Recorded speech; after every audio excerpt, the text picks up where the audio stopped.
Waouh, c'est le plus haut saut d'émotion que j'ai eu dans ma carrière d'astronaute. On se sent extraterrestre, on n'appartient plus à la Terre là. On est tellement excité qu'on n'a pas envie de dormir.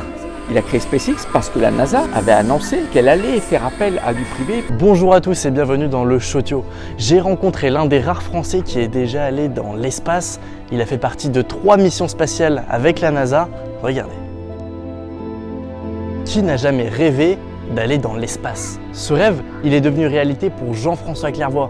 Il a fait Polytechnique, puis l'école de l'aéronautique et de l'espace à Toulouse. Et à 35 ans, c'est la consécration pour le Français. Il part dans l'espace. Un Français, Jean-François Clairvoy, qui sera le deuxième, après Patrick Baudry, à participer à une mission américaine de la NASA. Est-ce que vous vous souvenez de votre réaction quand on vous a dit que vous allez partir dans l'espace? Le jour où le chef des astronautes de la NASA me fait venir dans son bureau, alors moi je me demande qu'est-ce que je fais comme connerie. Alors tu travailles toujours sur le bras robotique? Oui, je pensais qu'il allait me poser des questions techniques sur mon boulot. Bah écoute, tu vas t'en servir bientôt puisque demain on va annoncer l'équipage de la mission STS-66 et tu es dedans. Waouh, c'est le plus haut saut d'émotion que j'ai eu dans ma carrière d'astronaute.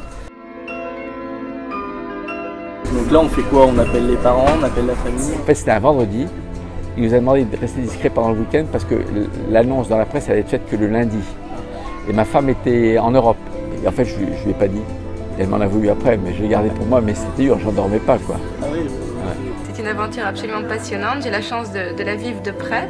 La première fois que vous êtes dans l'espace, la première fois que vous regardez à travers le hublot, qu'est-ce qui se passe? Ah, c'est un gros waouh. C'était 20 minutes après le décollage. On est au-dessus de l'Europe. La France est encore éclairée par le soleil, l'Allemagne est dans la nuit, donc il y a une ligne plus ou moins floue qui sépare les deux, on appelle ça le Terminator, et l'Allemagne était couverte d'orage. On voyait rien et par moments des grosses bouffées de nuages éclairés de l'intérieur par les éclairs qui se propageaient de masse nuageuse en masse nuageuse, magnifique. C'était la Terre est vivante, elle est puissante, elle est belle, elle est finie et je me sentais détaché physiquement de la Terre réellement. On se sent être extraterrestre, on n'appartient plus à la Terre, là. On est dans notre monde, en apesanteur, c'est bluffant. Et d'ailleurs dans les films même comme Gravity, même le plus endurci Matt Kowalski, joué par George Clooney, on le fait s'émerveiller à plusieurs reprises dans le film comme un gamin. Et c'est comme ça, c'est vraiment comme ça. 1997, 3 ans après sa mission, Jean-François Clairvoy est rappelé par la NASA, il retourne dans l'espace. L'objectif de cette mission, amarrer la navette spatiale à la station russe Mir. Des tâches cruciales lui sont confiées et il est responsable de plus de 20 expériences scientifiques. C'est entre 14 et 16 heures de travail par jour. Les vols en navette sont très courts parce qu'il n'y a pas de panneau solaire. Donc on n'a pas l'électricité à l'infini comme le soleil. Rentabiliser le vol, on a un programme qui est hyper chargé avec d'une heure à l'autre, d'un jour à l'autre, des tâches très différentes. Ça peut être du travail robotique, du travail de sortie dans l'espace, du travail scientifique, du travail technologique. Et donc c'est très intense. Et en général, sur ces vols courts, si on est en forme au départ, on peut se permettre de dormir que 5 bonnes heures par nuit et ça suffit. D'ailleurs, le premier jour du premier vol, on est tellement excité qu'on n'a pas envie de dormir. C'est savouré quoi. Alors j'avais demandé à un copain de me faire une piqûre de Phénergan dans les fesses pour minimiser le risque du mal des transports qui peut arriver, on ne sait pas. Finalement, moi j'ai pas été malade, mais j'ai des copains qui ont vomi et on ne sait pas prédire à l'avance. Moi j'ai le mal de mer que je compense par des médocs, ça marche très bien. Le mal de l'espace, finalement, je ne l'ai pas. Automne 1999, le télescope Hubble est en panne totale. Jean-François Clairvoy est rappelé et il s'envole à plus de 600 km au-dessus de nos têtes. Seuls les astronautes d'Apollo sont déjà allés plus loin. Ce télescope Hubble n'est pas celui qu'on a chez soi à côté de la fenêtre, non. Il fait environ la hauteur d'un immeuble de 4 étages. Et il a révolutionné l'observation de l'espace. Une mission, sa 3e, qui s'avère être un succès et en plus, le jour de Noël. La 3e, c'est probablement la plus marquante sur le sens d'avoir bien fait le job et d'avoir rendu service à la science. Parce que Hubble marche encore aujourd'hui. Nous, il était mort, le télescope était mort. Donc on lui a redonné vie. On a changé 13 boîtiers électroniques, optiques, informatiques.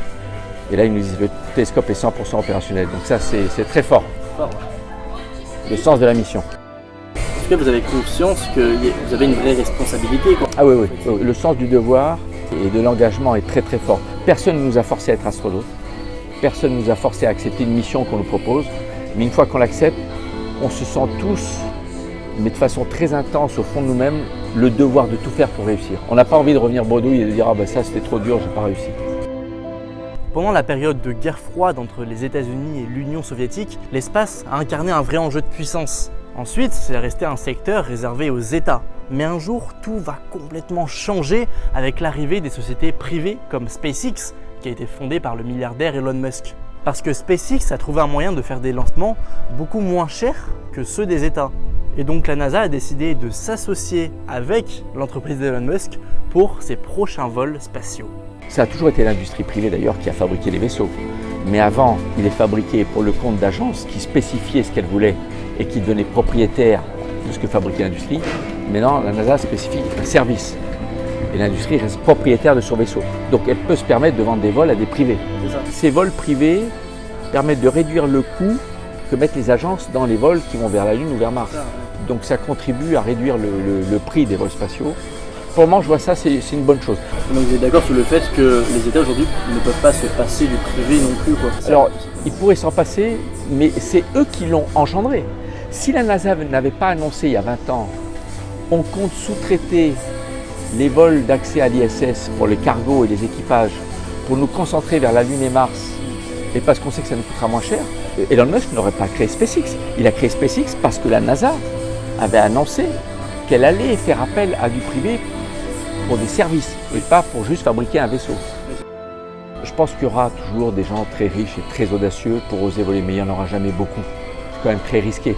Comme il y a des enjeux commerciaux qui sont considérables, la Chine souhaite s'affirmer et investit des milliards d'euros dans le spatial. Une dizaine de missions ont été programmées dans les mois à venir et ça inquiète les Américains. Les Chinois ne sont pas en compétition, ils ne sont pas en guerre. Ils annoncent juste depuis des décennies. Voilà notre feuille de route, voilà ce qu'on compte faire dans 5 ans, dans 10 ans, dans 15 ans. Et pour le moment, ils font ce qu'ils ont dit qu'ils allaient faire. Il n'y a pas de guerre, c'est juste que les Américains cherchent à être les premiers. Voilà, c'est ça. Donc quand les Chinois ont dit on pense envoyer un Chinois sur la Lune en 2030, ils ont dit ah non, il faut que ce soit nous qui retournions en premier. Donc ils ont donné à la NASA comme instruction, changez tout, priorité 2028.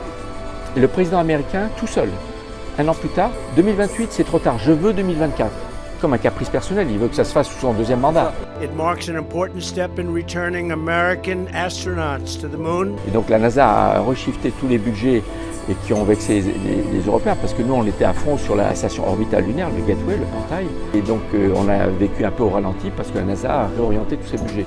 Et puis finalement ça ne se fera pas en 2024 mais en 2028. Aujourd'hui, la conquête spatiale se détourne de la Lune pour se tourner vers la planète Mars. Alors des missions ont déjà été entreprises comme avec Perseverance par exemple, mais la question qu'on se pose c'est quand est-ce que l'homme va pouvoir poser un pied sur la planète rouge? Voici sa réponse. Je pense que dans les 15 ans qui viennent, on devrait avoir connu le premier vol habité vers Mars sans inclure le posé. Ils sont en orbite et ils reviennent. Mais maintenant, le poser à la surface, c'est très compliqué.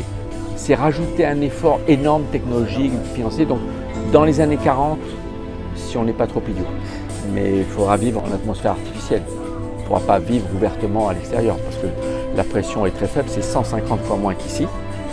Donc la pression, elle sera gonflée comme sur la Lune. Le posé, il sera comme sur la Lune avec des rétrofusées qui compensent le poids. On ne pourra pas utiliser des parachutes. L'atmosphère est trop ténue. Mais on le fera. On le fera dans ce siècle, c'est sûr. Après sa carrière d'astronaute, Jean-François Clairvoy est resté actif. Il a notamment créé les vols paraboliques qu'on appelle aussi 0G, où en fait les pilotes effectuent une manœuvre et pendant 22 secondes, l'état d'apesanteur est recréé. L'ancien astronaute a aussi fait partie du jury qui a sélectionné Thomas Pesquet pour l'envoyer dans l'espace. Thomas Pesquet, vous en pensez quoi? Ah bah je peux en penser du bien. Il y a 3 sièges garantis pour des Européens d'ici 2030 vers la Lune. Donc Thomas, je pense s'il est patient, aura un de ces sièges. Maintenant, est-ce qu'il aura le siège parmi ces 3 qui ira à la surface? Dans sa promo, il y a un Allemand géologue. Et l'Allemagne finance plus que la France les vols habités. Il y a Samantha aussi, qui est en orbite là et qui sera sur les rangs. Puis il y aura les nouveaux. Il y a la politique qui va jouer. Mais ils sont tous capables de faire le job très bien. J'ai une petite dernière question. Aujourd'hui, on voit qu'il y a des fortes canicules, il y a des incendies qui se multiplient. Qu'est-ce qu'on verrait depuis l'espace en regardant la Terre? Ah, les incendies, moi j'en ai vu depuis l'espace. C'est visible à l'œil nu. On se rend compte que La Terre, elle vit et elle nous survivra. Ne dites pas la planète est fragile. C'est nous qui sommes fragiles, c'est tout le vivant qu'elle abrite. Et spectaculaire, quand vous regardez la Terre de l'espace, on se rend compte que notre vie tient à un filet de gaz extrêmement mince qu'on appelle l'atmosphère. Cette atmosphère est en équilibre stable depuis très longtemps, depuis des milliers d'années avec l'océan, mais on sent que cet équilibre il est fragile. Donc prenons soin de cet environnement magique que nous offre la planète Terre et essayons de le faire perdurer le plus longtemps possible. Merci beaucoup. Merci à vous. Et comme disait mon ami Spock, live long and prosper. Voilà, donc si vous avez appris des choses ou que vous avez trouvé la vidéo intéressante, n'hésitez pas à liker la vidéo, à mettre un petit commentaire et à vous abonner à la chaîne. Et n'oubliez pas, je te reviens demain prochain.